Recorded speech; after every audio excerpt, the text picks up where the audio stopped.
Why is this not airing? And we are recording. Yes. Welcome. Oh my goodness, this took like forever Yeah, for us to it's fine. coordinate our time. Uh, Yeah. it's good that you're here. Thank you. Thank you for inviting us. Yes. Yes. And So nice to meet you. nice to meet you too. I know, right? Where are my manners? Nice to meet you as well. I feel like I already know you. Yes, that's true.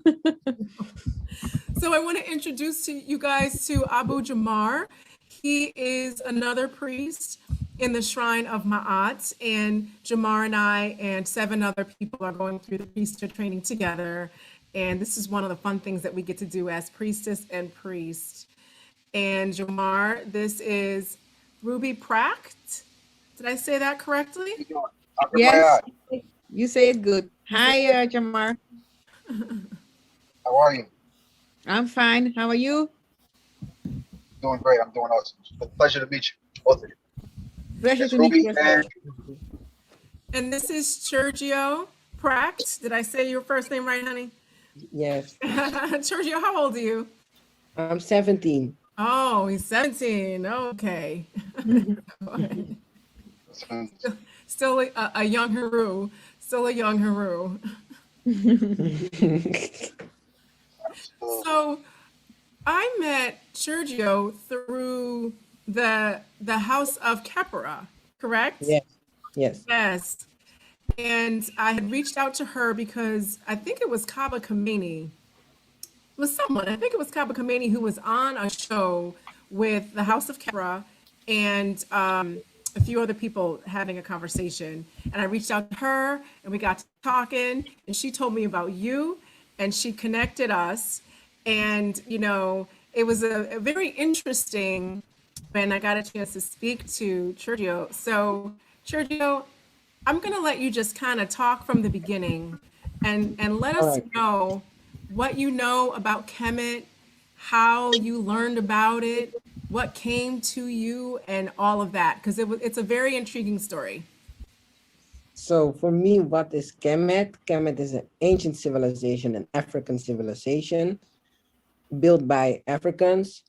And it's for me, the first civilization of Africa with one of the oldest in the world in the Nile Valley. So how I got interested in this African civilization is through my youth. When I was younger, I get the movie Scooby-Doo. Do you know Scooby-Doo?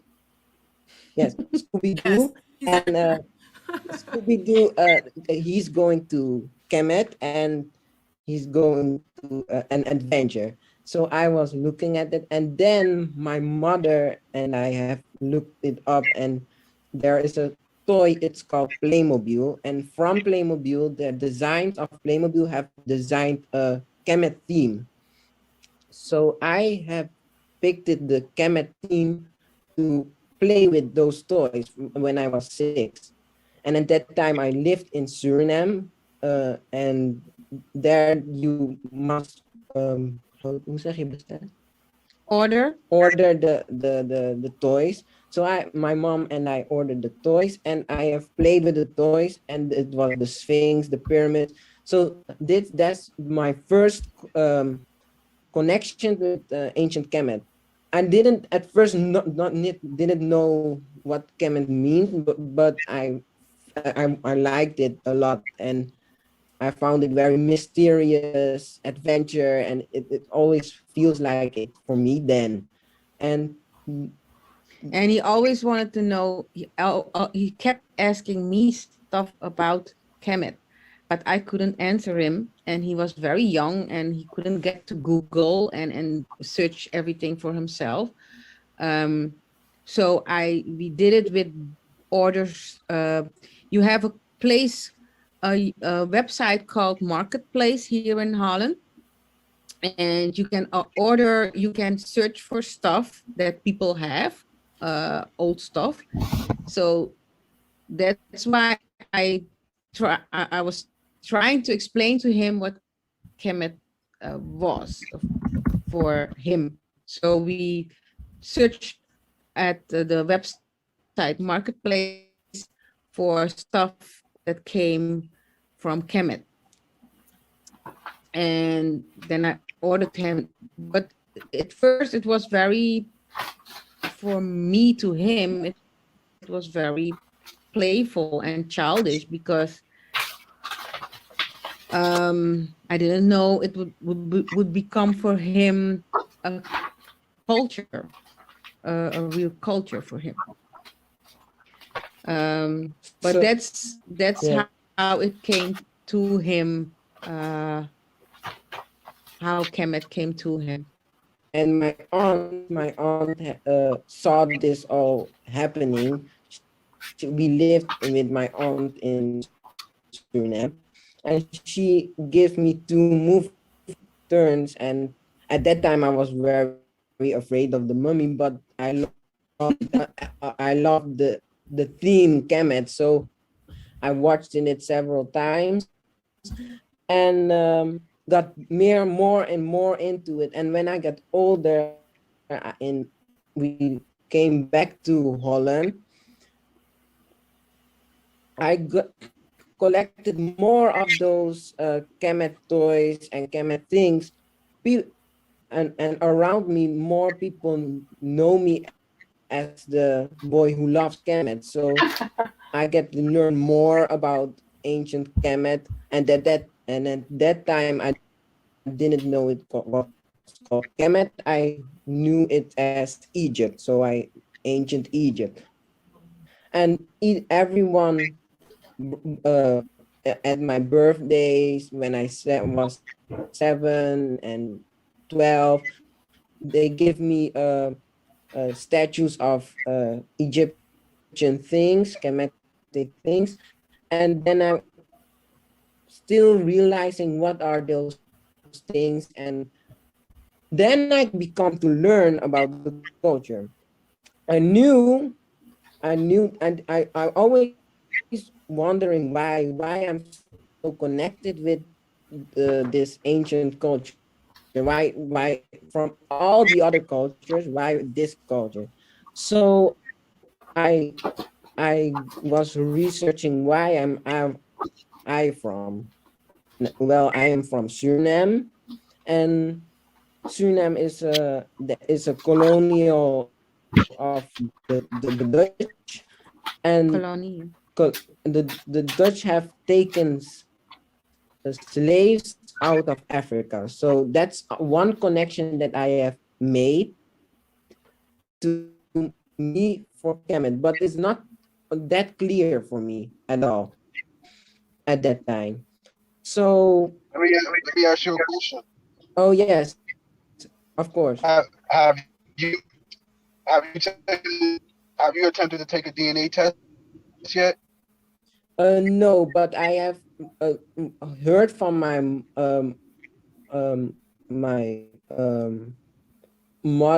grandmothers that they have uh, their grandmothers, their elder, their ancestors came from Africa. They were slaves. I would definitely suggest that you do that so you could get a real breakdown of what your haplogroup is looking like, because that's ultimately going to tell the exact tribe that you came out of. It's going to show your entire lineage of your mother and your father's bloodline, showing how much connection they actually have with Africa. You can take two tests. I propose taking two tests just in case one is off. So I would go to chromosome. 23andMe. I would go to there, 23andMe.com or AncestryDNA.com. I would do both of those because they're going to compare your bloodline also with the Neanderthal variant, everything. So you're going to see exactly where everything is coming from, not just Africa. You're going to want to see how it Yes, compares and contrasts with the rest of the population of the world, right? So yes, I highly suggest you do both of those tests because those type of premonitions that you're you're having. It's remarkable because you're so young, and you're having this. Obviously, your pineal gland is not calcified. You're tapped in, and you're able to tap and unlock ancient DNA from ancestors. From your past lives. Your ancestors are your past life. So you're able to unlock that, and when you're having that curiosity, it's not just a curiosity. It's not just a whim. That No. because your mother is not connected to it, right? So she wasn't able to get those answers to those questions. So this is specific to you and who you are.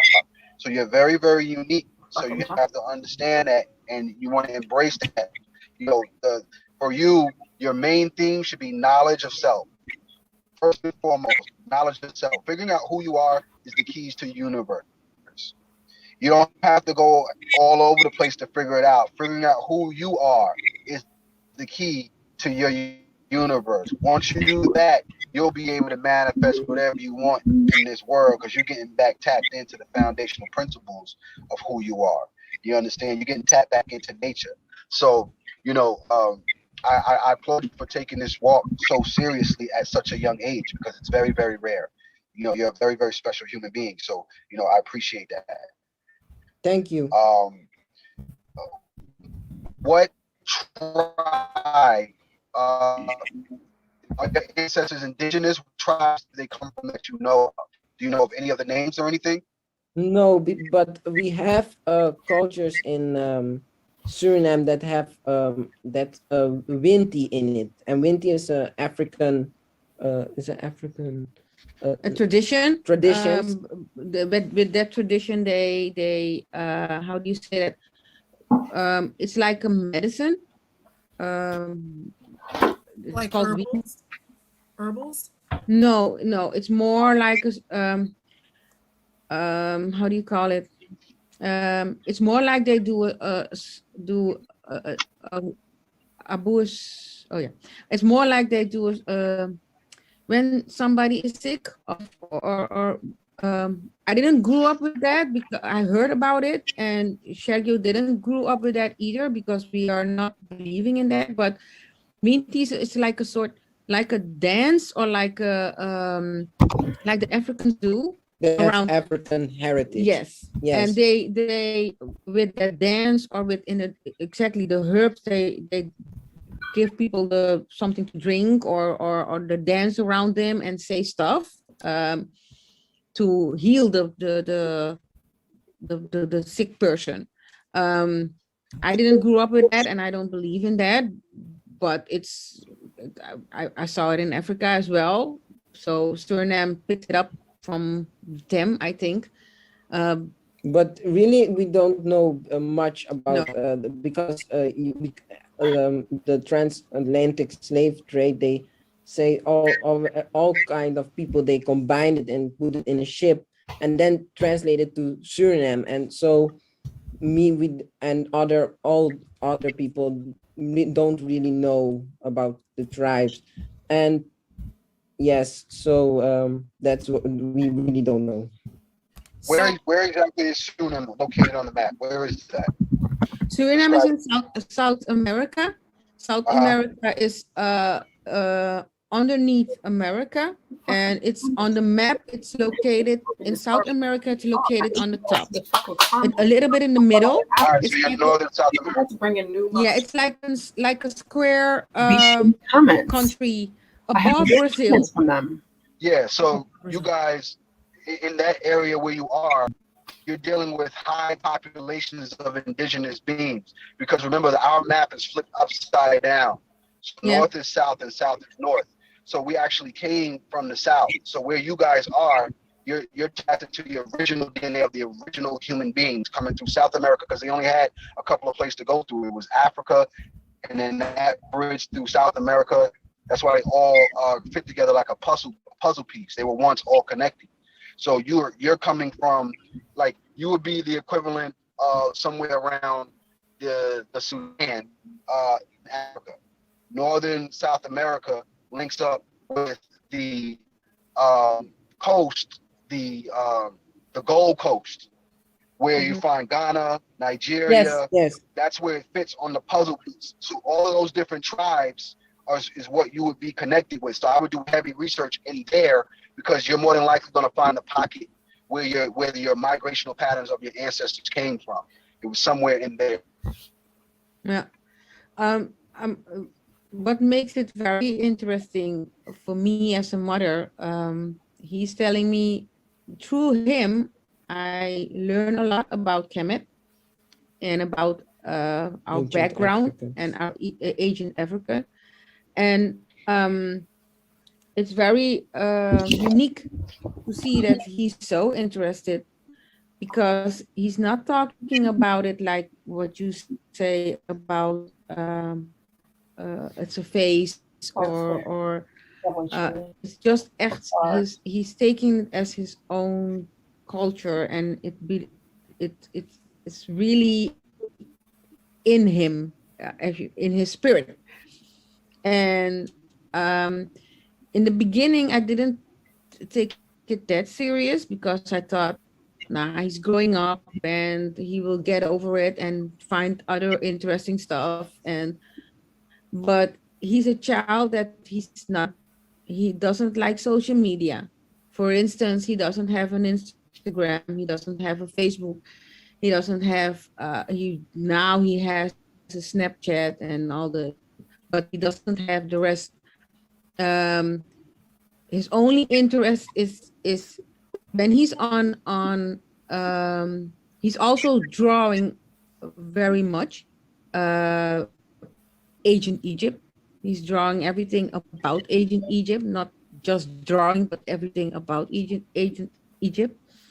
And so it's not just a phase or something he's I want to search. No, it's his own. It's in his spirit, and he wants to know everything about it. He never went to Egypt. I never brought him to Egypt.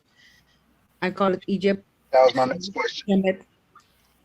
And um I didn't it never came to that point that I could bring him.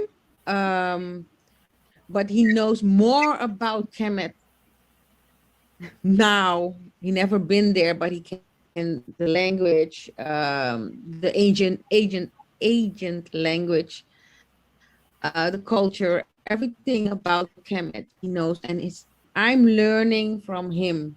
So I found that very unique that me as a mother who's want to teach my son to grow up, he's teaching me to grow up in the ancient In the Kemet. ancient world, well, a lot of times we do learn from the youth, and the him being comfortable enough to say, hey, this is something that I know I am and I'm gonna find out about it, is because I would imagine because of you and the relationship that you guys have, that he feels comfortable in doing that. Yeah.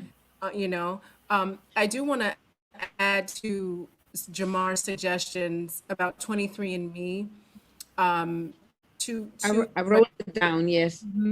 My father, who is now an ancestor, before he passed away, he took the DNA test for 23andMe, and it does break down the percentage of where your family is from. And my dad had taken a DNA test that connects you to Africa like decades ago, when you had to like find a place to do it. And he shared it with me when I was younger. And and in cleaning out his house, and he gave me the results. So I have it in my house somewhere. So that's why I haven't thrown anything out. But the results that my father got from 23andMe and the results that he got decades ago were the same thing. And that's one thing. And the second thing is it will break down like not only your Neanderthal percentage, your if you have European blood there, African blood, etc. It'll also describe how you look. Now, my father he wasn't very fair skinned, but he looks like he might have been Chergio's complexion. Now I haven't seen you in person, obviously, but he looks like he might have been your complexion. And he had hazel eyes. And the test said that. I was like, oh my goodness. Sorry, brown, little It's bit brownish. It's light brown. Yeah. It's light brown. Yeah, it's a lighter brown type of color. Yeah. So but so my dad had hazel eyes, brownish eyes, and he was, lighter than me. He was around your complexion, I guess, because you're not here. And so it was really very interesting that they were able to describe some of his features. So that was from 23andMe. And the other one that I just did was AfricanAncestry.com. So you can find out the tribe where your people came from between 500 and 2,000 years ago, two different ways. One is through the father's Y chromosome. So every male has an X chromosome and a Y chromosome. The Y chromosome is what makes you male. So where your father came from, and his father, and his father, and his father, his father, guess who has that Y chromosome? Just Yes, yes, you have it. You have, Chergeo, you have your Y chromosome that will tell you where all the men in your family, right, all the ancestral men in your family came from. You carry that yourself within you, because that Y chromosome, it's like a baton. They just pass the same Y chromosome down the line, and you have that. Now, the second way to find out is the mitochondrial DNA, which guess who has that? Your mother. That's right. Right. So your mother has the mitochondrial DNA. Only women have the mitochondrial DNA, and so she can take the test too, and it'll tell you guys where her mothers came from between 500 and 2,000 years ago. He just gave you a little look. He looked over. That's so cute. So between the two of you, you have it. You got the information inside of you right now, sitting here. So I'll put in the chat, or I can email you guys the link for. Well, it's AfricanAncestry.com. I would go there, read about it, look at all of that stuff or whatever. Yeah. Yes, it's very interesting. So even though I have my mitochondrial DNA, because it goes to the mother, to the daughter or whatever, I bought the test and I sent it to my grandmother so she could take it, just because it's very ceremonial for my grandmother to do it, she called me and she wanted me to take charge of that and find out how to do it, and I did it. She was like, I knew you would do it. So I love my grandma. She's the best. Anyway, so nice. So I just wanted to let you guys know that those two places have that type of lineage. And the last thing that I want to suggest to you, Chergeo, in terms of a greater scope of human migration that Jamar alluded to or talked about when he reconnected the Earth before it split apart, so that you could have a visual understanding of how the continent of Africa and the continent of South America, before there was a name to it, was a landmass that you could walk on. So there's this documentary that I saw about, I don't know, 10 years ago. It's called The Journey of Man. And what it does is it traces that Y chromosome that I just talked about all around the world. And so the narrator is Spencer Wells. He's a British guy, and and basically he's like where the men are walking, the men are gonna walk where the women are walking. So where you have the men, you have women, and but through the Y chromosome, since it stays consistent, you can see how man journeyed up out of Africa. So that might be a very interesting documentary for you to watch as I well. wrote it down. I wrote it down, so I'm gonna look it up. You got it? Okay, good, good. Mhm. So, you know, Also, I think for long-term goal, I think it's important that you find some way to get to Egypt. Just take a trip, even if it's for a week or so.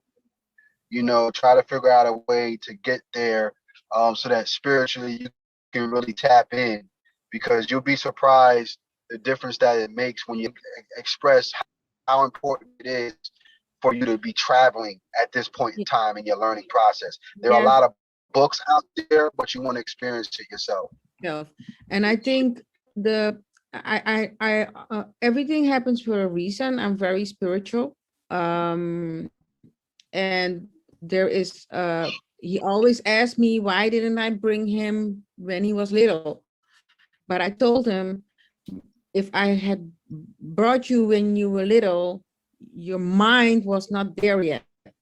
Now you're Right. 17. You're fully aware of everything that's happening that you can take in Yes. you and you. So when I'm gonna bring you, I don't know when, I'm gonna have to plan it. And he wants to go with a group. How they call? Shrine of Ma'at. Shrine of Mad.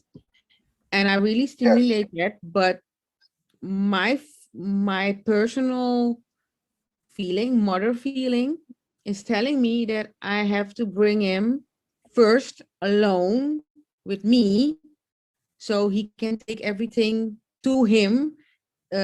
Besides because when people are around, there are every spirit is around, every energy is around. So every energy is mixing with each other. And when I bring him alone, it's his energy in Kemet. So I want to experience that he can experience Kemet himself without every energy around him. And Yeah. I was trying to tell him that, but when I'm gonna tell him that, I hope he understands me now.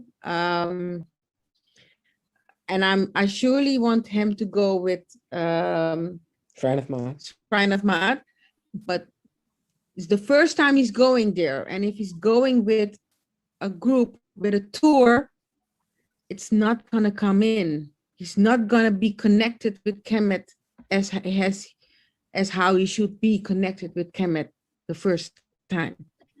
So I got I'm you. telling him now in front of you guys, because today he asked me again, Mama, did you already connect the Shrine of Ma'at? And I did connect them. I did send them a mail because I want to fulfill his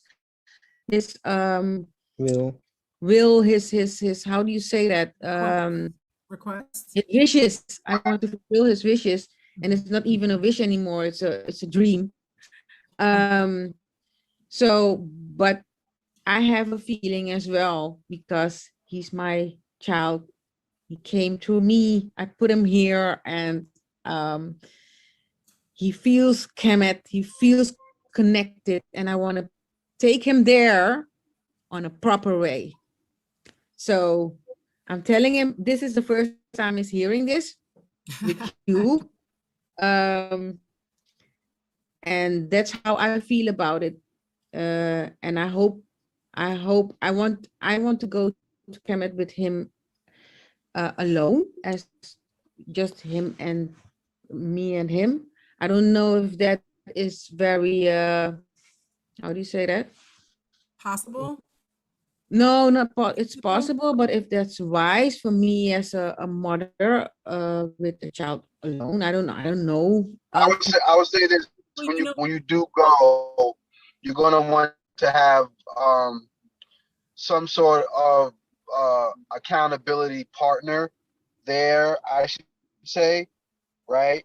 Because you are going to a foreign country, right? And Exactly. you know, like when we went, we had security the entire time, taking us around. Like even everywhere we drove, we had a police yeah, brigade, escorting us. Um, because you're in unfamiliar territory, it's very different from the United States. Yeah. So you're gonna want somebody that's familiar with the land and the terrain to move you around because you could very easily end up someplace you just shouldn't be. where you should be. So yeah, We unbeknownst to know you. some. He has a friend living there from Holland. He went to live in Kemet.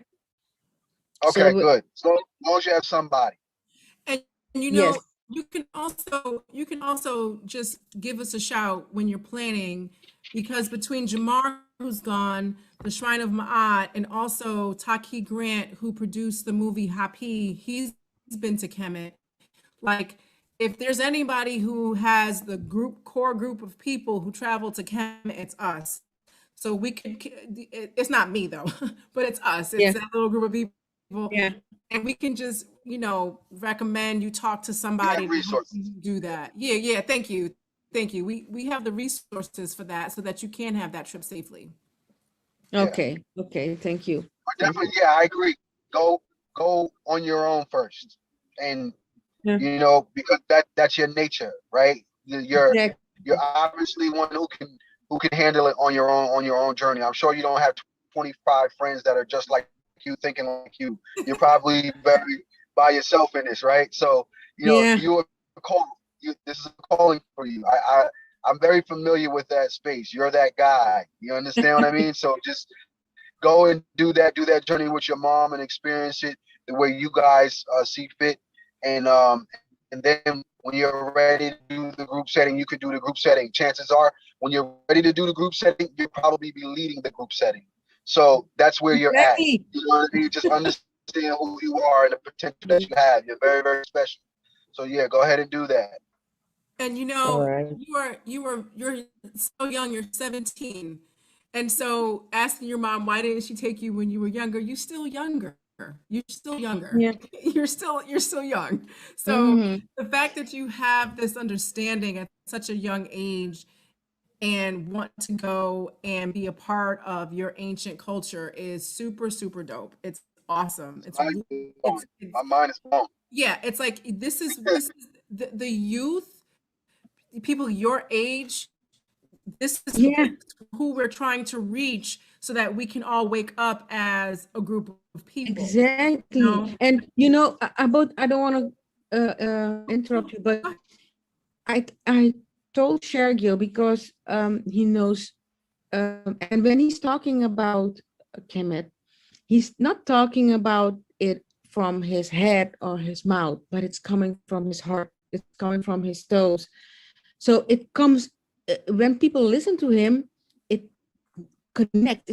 Even if it's if even though there are people that are not as interested in Kemet or don't know anything about Kemet, but when they listen to him, they hang on his lips. They really want to know more about Kemet. So I told him, Sergio, you have a special how do you say that? Yeah, A it's a special gift.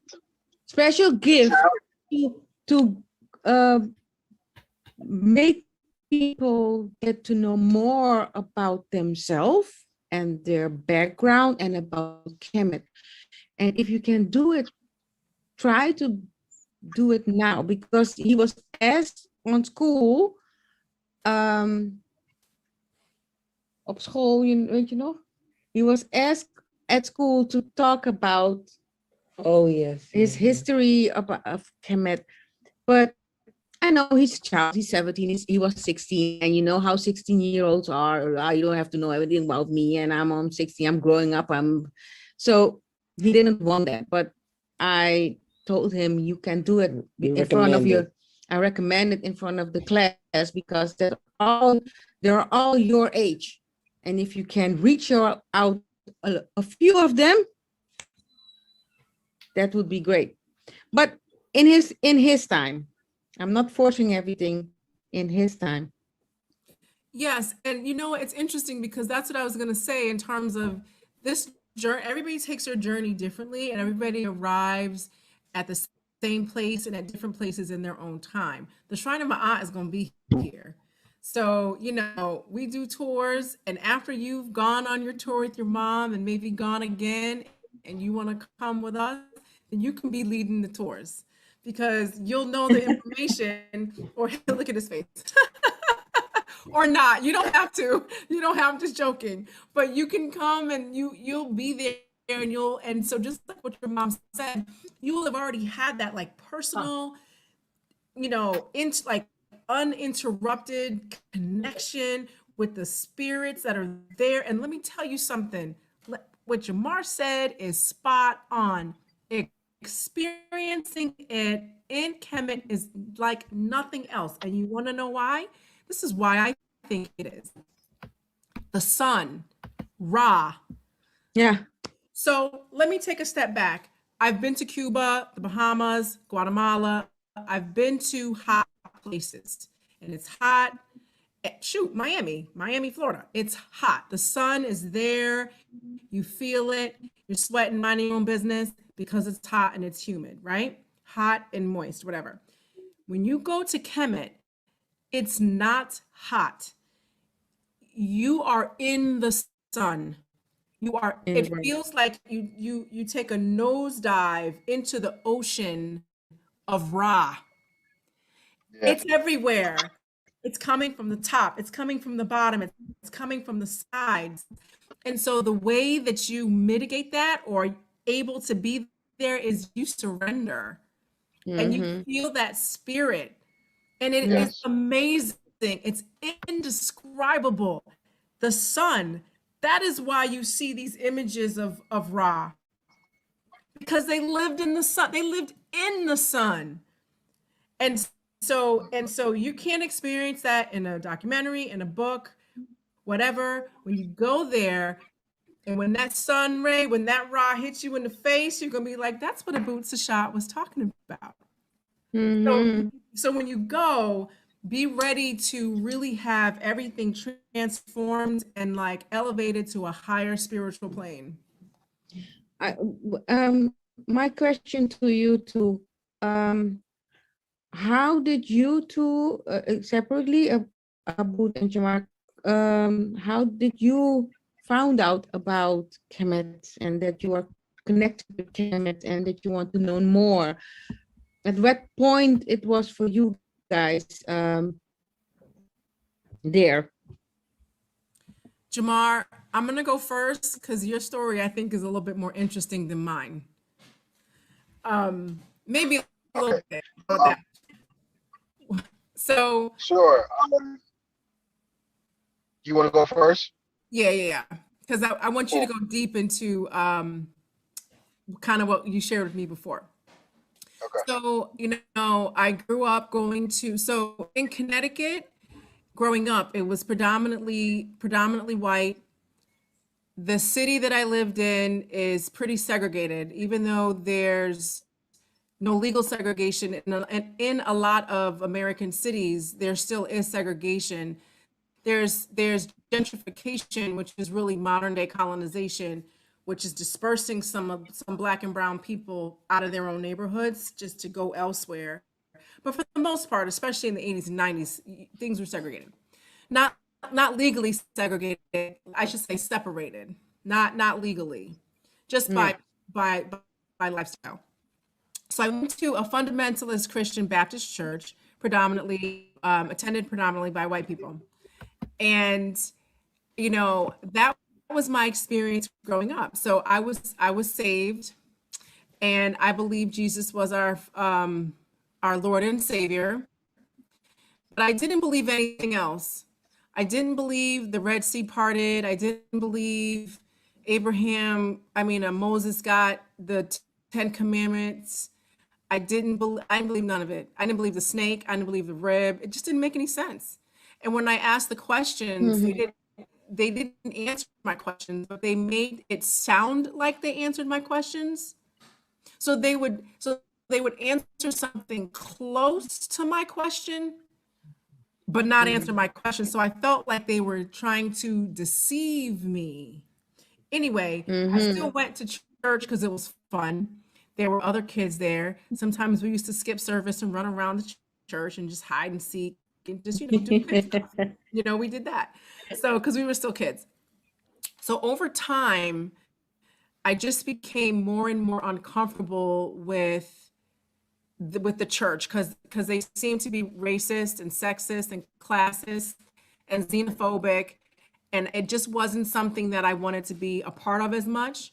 So then when I went to school in Atlanta, I saw the Black church, and I went to a lot of the Black churches, and these were the mega churches, the big mega churches. It just seemed like it's who's who's important, and it seemed very showy, and it felt disingenuous. And I didn't, and with all the money that these churches were raising, they were not opening up any Black schools, any Black banks. They weren't flipping any Black communities to make these communities self-sufficient.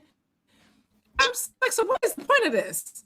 Like, you making all this money, you're not helping Black people. So I was disheartened with that. Then I stopped going to church. And I had this conversation with my friend when she was getting married, because she was getting married and all this other stuff. And I said to her, is she still going to church? I'm like, you're still going to church? And she was like, well, yeah, I just want to kind of give my kids a moral compass. And I said, did it ever cross your mind what we believed before slavery? And the thing about that was, I personally had never thought that thought until after I said those words. So I stood there after I said that to my friend, and I was just like, who said that? Because it just that question came out of nowhere for me. And so when I look back on that, I feel like that had to be an ancestor speaking, because I shocked myself when I said that. So I'm looking for Black Jesus, or not Black Jesus, sorry, Black God. That's what I was thinking. Long story short, I moved to New York City, and I was volunteering at an organization. And Dr. Anika Osaze, who is and Tepe Dr. Anika Osaze, who's the high priestess of the Shrine of Ma'at, she was there. You know who she is? Yes, Yeah. yes. And so she's sitting there with her locks looking all divine, with her rings. I wear these rings now on all her fingers. And I looked over and I was like, who is that? What is that? I was like, I gotta go see. Something's up with this person. I didn't even know who she was. So I walked over there and I was like, hi, how are you? I was like, I'm Sai, nice to meet you. What is that? What does that mean? What does this mean? She had a ring on this finger. What does this mean? What does this mean? What is this? Like, in my head, I'm like, what is going on here? There was something going on. Long story short, we became friends. She explained to me her ankh, because she's a priestess, she carries an ankh. And I learned a lot about Kemet, just being her friend, being at her and Jabari's home. They had invited me in their home before I became an initiate and now a priestess. And, once you learn like one sliver, boom, it all opens up. It's like the ocean of your ancestral spiritual knowledge opens up like that sun ray. Like when you dive into the sun, when you go to Kemet, that's how it felt. And I felt incredibly grateful. I felt overwhelmed. I was a little pissed that it took me till I was a whole grown woman to find this. And I had to let all that go, because what's the point of that? You can't turn back the clock. And I was just really, really grateful that I had found this and that I would be able to match what I knew was wrong. I knew something was wrong, even when I was 7, because he didn't answer my question. And I didn't believe we came from the rib of a man, and I didn't believe the creation story, and I always knew as a kid that Jesus was black, Santa Claus does not exist, and the first people on the planet were Africans. And I think, and my mom and dad did not read me fairy tales, so I didn't have like this European standard of beauty. I didn't think that a European man was going to come riding in on a horse to save me. That's just the savior complex. So because I didn't have those things, all those stories of the Bible just didn't make sense to me if you believe them literally. If you believe them figuratively, if you believe them mythologically and theoretically, it work.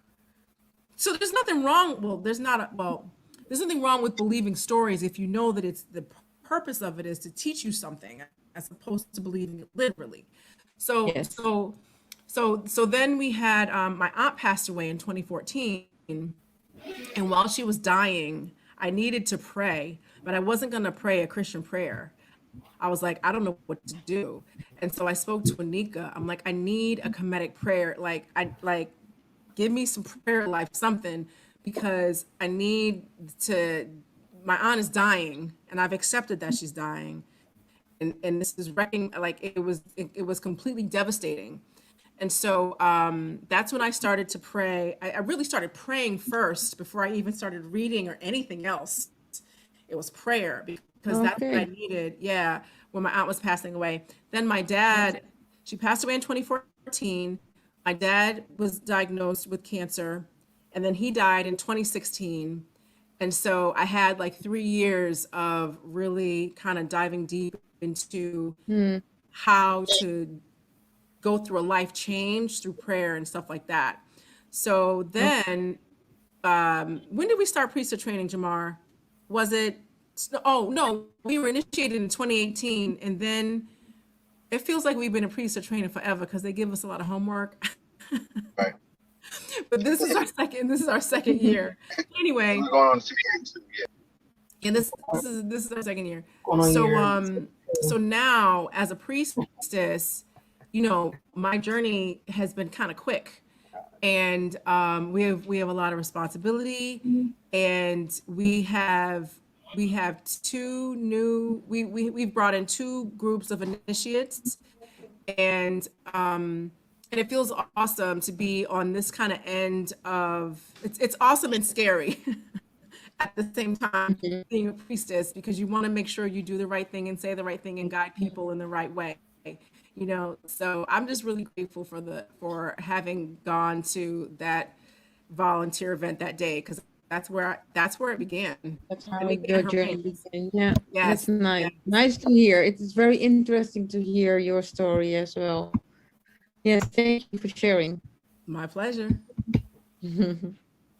Abu Jamar, tell us how you came into this knowledge. Where did you start off? Actually started first here in the Americas.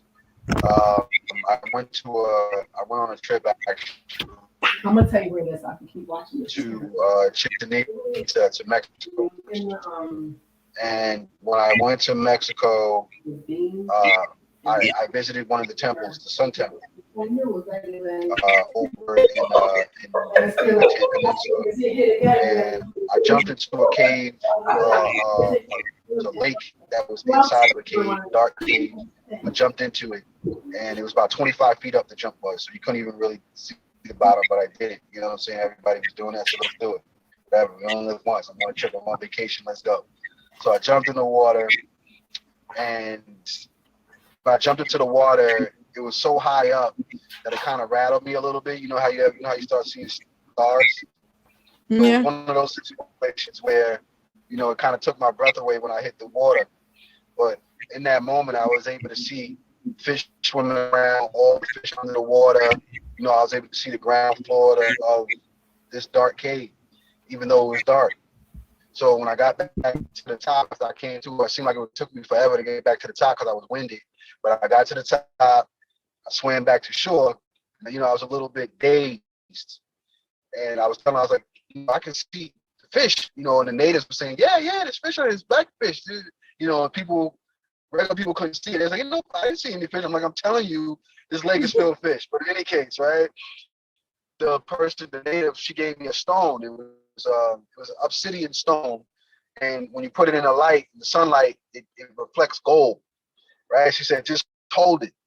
So she said, just hold it in 5 minutes. So I held it, and before you knew it, like my mind, my head that was like real dizzy at the moment just came back too. It was like it was a grounding stone. I didn't know until later on. But in any case, from there, they invited us to come and eat. So we went, we ate. I had, potato soup with them. We sit down, chopping it up, talking, and we started talking about the pyramids that I had just visited. And they said those pyramids are aligned with the ones in Egypt, in Africa. I was like, what do you mean? Like, we're in Mexico. Like, what are you talking about? Like, those pyramids are aligned with the ones in Africa.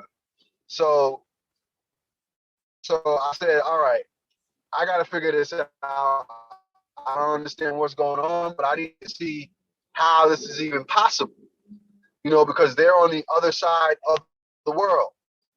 How could these pyramids possibly align with one another? So, a couple of months went by, didn't really think much of it.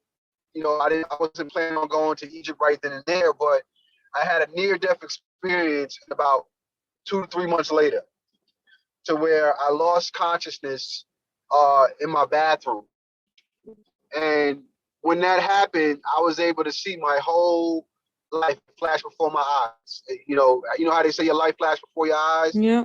That's exactly what happened. I was able to go back to my first memory ever, my first moment of consciousness when I was learning to walk. It took me all the way back there, and all the way back to the moment that led up to me lying on the floor and how I ended up there.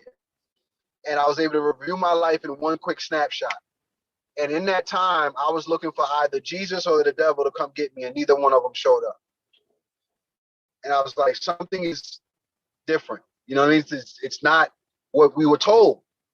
So, after we died. So, I came back to, hopped back inside my body. I'm I was crying. I was, everything, whole 9 yards. And I'm like, there's no Jesus, there's no devil. I was like, felt like I was losing my mind. But in any case, I said, nobody's talking about what really happens. And then that's when I started doing some research, and I fell upon the walls of Kemet, and I saw their judgment scene, and the things that they were showing me that happened in that moment was all written on the walls. And I said, these people know what it's like. I said, I don't know who they are, but I have a connection with these people somehow, some way. It's like the story that you're telling, how you just feel connected, same thing. So I understand exactly what you're going through. It's like, I don't know what this is. I don't know what this thing, I don't know who these people are, but I clearly have something is drawing me to it, and I can't deny it. So that's when I started doing research on who they were. I became obsessed with it. I started, that led me to bloodlines and getting my DNA test and figuring out where I come from. And then I did this in real time. I did it live on Facebook so everybody can see it. They saw my DNA test results, and it came back that I'm a descendant of Ramses III, which is one of the kings from ancient Egypt. So that's when I knew that this was real, because they didn't have any information about me whatsoever. My parents didn't even know this information. And I found my sisters, I found my father, who I hadn't seen since I was a kid, all that type of stuff through these DNA test results. And I just kept studying. I made sure that I learned one thing new every day about Egypt. I was obsessed with studying. I was in the library, locking myself in a room, just studying. And I just wanted to learn one thing new. And that's ultimately what led me to become, a Kemetic priest, just because of the knowledge that I've obtained. And when I figured out that the priests weren't like these priests that we have out here, like these pastors, they were essentially teachers. The priests were people that ran the schools. It was Yeah. very, very different in Kemet. You know what I'm saying? So when I learned that, that's what that's what I wanted to do. You know, so then I mobilized a big following of people who were interested in the same thing. We became a family. We all took a trip over to Egypt together. It was an amazing experience. So, you know, that just led me to a whole. It changed my life. If you see what my life was like before I tapped into Kemet, I was pretty much a nobody. You know what I'm saying? I was just doing whatever. Just helped to bring out the potential of who I am. You know, knowledge yourself. When you learn who you are, then you can get to those next layers. So that's how my story, you know, ultimately Wow. became what it is today. What a great story and way to come to yourself, to put it that way, and through Kemet. Very nice to hear. Yes. Thank you for sharing. Thank you for sharing. Heb jij vragen? Yeah, Thank you. asking. If you have questions. No. No. You guys Thank good? you. Yeah. You don't Thank have- you for sharing. Very nice stories. Yes. Yeah. So, And may I ask, how old are you now, Aboud I'm, and you? Yeah, Jamar? I'm 41 years old. Okay, okay. And what time did you came to, did it come to you? What time, what age were you? I was 35 years old. Okay, okay. So I was in debt into Christianity and just the way of doing things here in America. I was in debt in that. Yeah, And my parents are pastors, they're ordained ministers. okay. So they looked at ancient Egypt like it was evil Yes. But until I grew in the knowledge and I educated them on what it really was. It took many yeah, years for them to come around and see what it is because they saw the man who I was before and the man that I am now. You know, so yeah. yeah, Okay, okay. Yeah, and you, Aboud, how old were you when you came to Kemet, and how old are you now? so I'm 46, and 2014, I would have to say 2014. So 38, 39. Um, you know, I had wanted to find an African spiritual place, and there is one in Southern Connecticut. But I did not know enough about the religion, the Mhm. traditions and the customs. And I also did not know anybody, not one soul in that place